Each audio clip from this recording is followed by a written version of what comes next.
Hello and welcome to my Storybook Cottage. Last week I went to the Leura Gardens Festival to research the kind of plant I might be able to put in a very dark and shady, dry spot in my garden.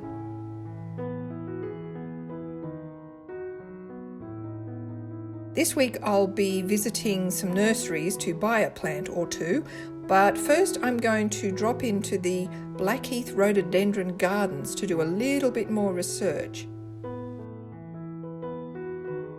These gardens are owned by the Blue Mountains Rhododendron Society of New South Wales, and they're open all year round, but they get most of their visitors early in the spring when the rhododendrons and azaleas are flowering.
I love the combination of natives and exotics in this garden.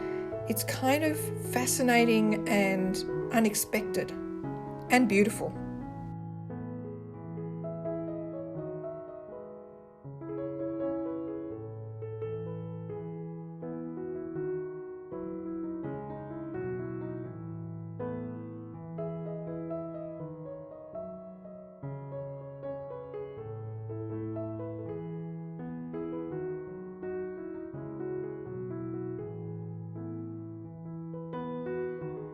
I love how this little geebung is sitting right next to this giant rhododendron.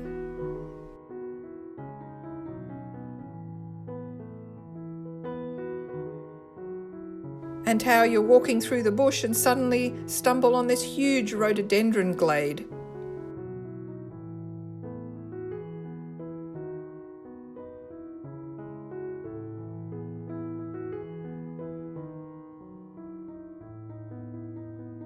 There's a fantastic display of waratahs.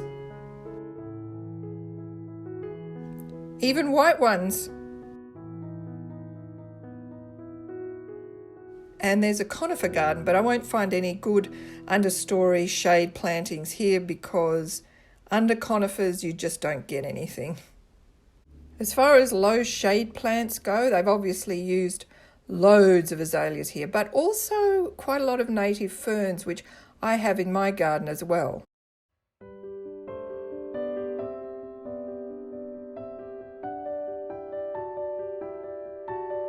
And then there's this wonderful thing. I don't know what it is. The leaves look a bit like rosemary, but the flowers don't look like that at all.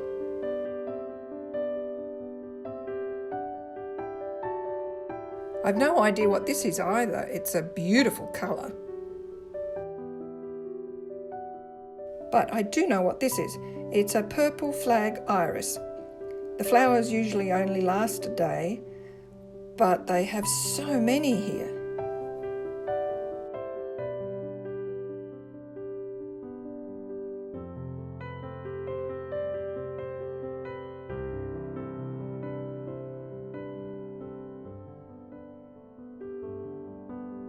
After my walk, I visit the Rhododendron Society's lodge, where during the spring welcome weeks, they serve cream teas.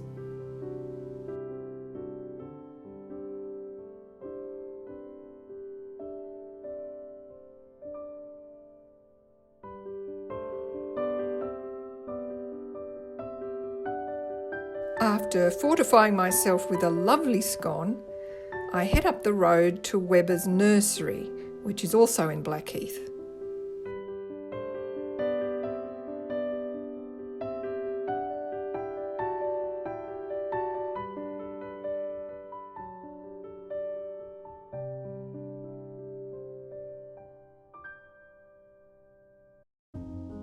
When I start looking, most of the plants I like seem to need sun.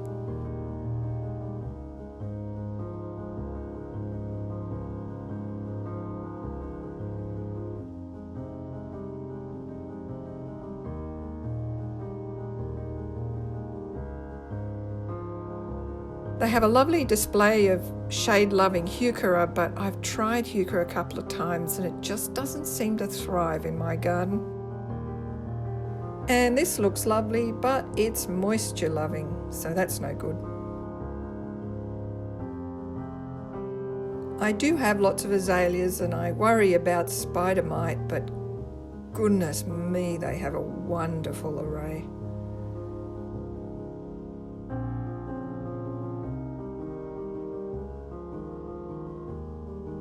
This looks interesting and tough, and it likes part shade, but it's also 3 to 4 metres and $59, so nope.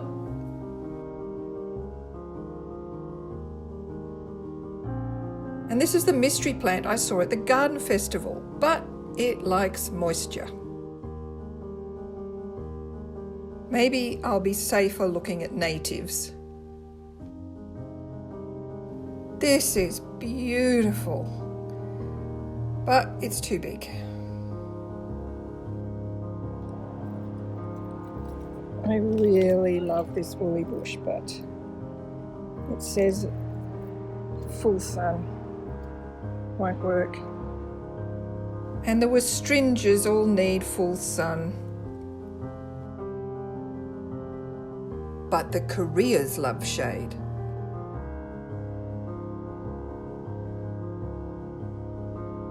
Korea Kiss Me Kate, shade to part shade.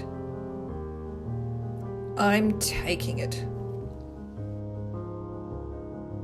Next stop is the Longview Garden Centre in Wentworth Falls.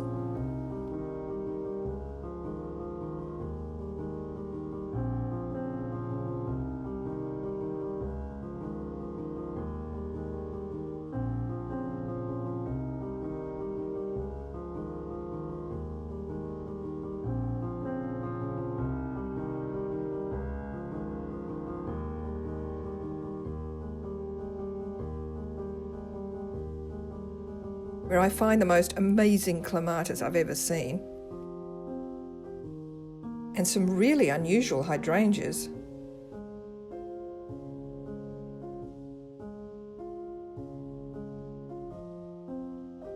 And some beautiful Boronia, but I've tried Boronia before and it was a bit of a disaster. I've also tried waxflower and it went great until bigger plants started crowding it out. This is tough. It likes a bit of shade, it doesn't need constant watering. I think I might go for it.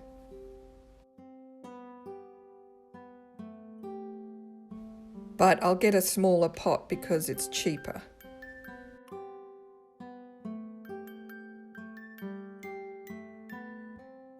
When I stumble on the lupins, I'm so torn because on the one hand, I've tried to grow them without success.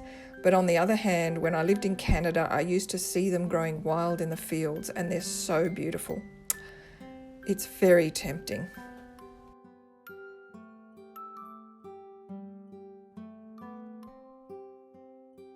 Yep, I'm getting one.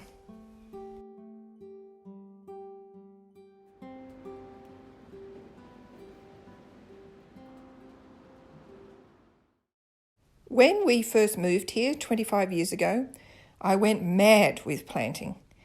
But lately, I've only been buying 2 or 3 plants every spring. Some have grown, some haven't. This is from 2 years ago and it's doing okay. And so is this one. And this one is from last year and it's holding up. This tree peony seems to be surviving after 2 years, but I'm still worried about it. This is my poor Boronia. They're tricky things to grow, and this one fell victim to slugs the first year and unfortunately has never recovered.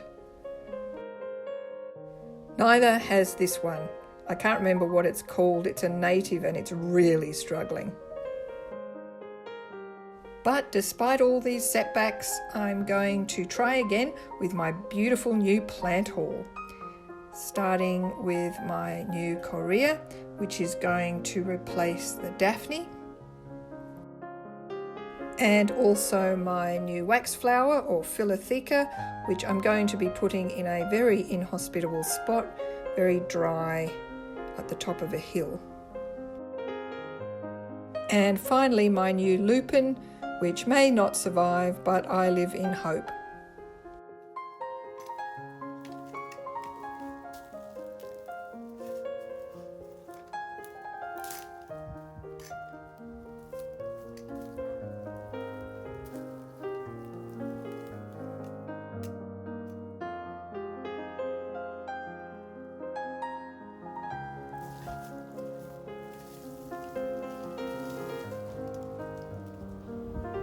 This was so easy to take out, there had to be something wrong with it. A bit like when you're writing, if it's easy to take out, there's something wrong with it. The 3 new plants will be going into compost from my bin, so that's good timing.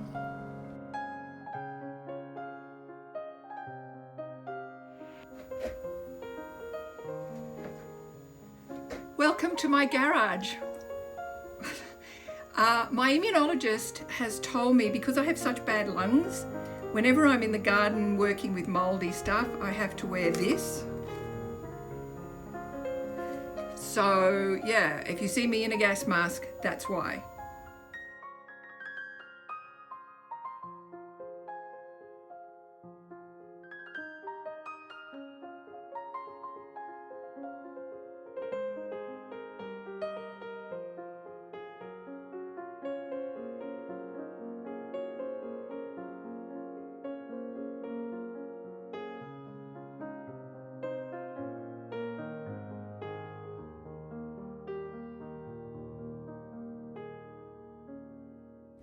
And that's the Corea done.